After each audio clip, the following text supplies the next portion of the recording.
Ayan, hello po sa ating lahat mga ka-Team EDSI. Kumusta? So, buti na lamang po talaga ay pinilit ni Edu itong si Beyonce at pagkatapos nga dun mga kalingap ay hindi nga po maipinta ang mukha ni Beyonce. So, ano nga ba po ito? So, sa mga reactions po ni Beyonce every time na ganun po yung sinasabi ni Eds ay tayo naman pong mga supporters ay my God, kinikilig at nakakatuwa yung mga ganun kasi nga first time po yan ni Beyonce at malamang hindi po sanay si Beyonce sa mga ganyan at di naman po yan kaartihan natural po yan si Beyonce, pinapakita po niya kung ano po siya, di ba?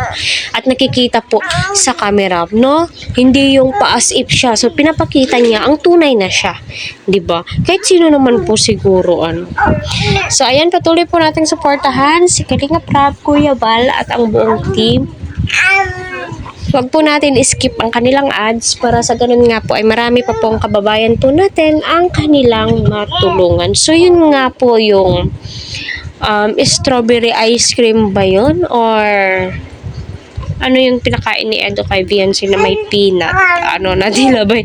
Yung reaction ni Beyonce ay napaka-cute po, At ayun, sinubuan niya itong si Beyonce at saka ganun naman din po itong si Edo, Walang ka-arty-arty sa katawan itong si Edo, masasabi mo na lang talaga sana all. Sana all na lamang po talaga at my God, sa mga bashers dyan na sinasabing nga pipilitan po itong si Edo, wala pong ganun.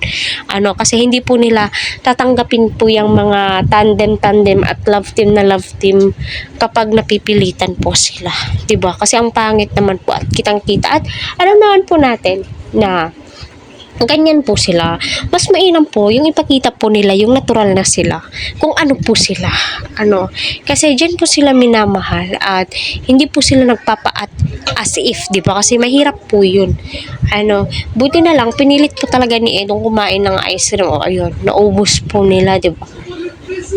So, masasabi mo po talagang ay sana all po talaga magkatuluyan sila.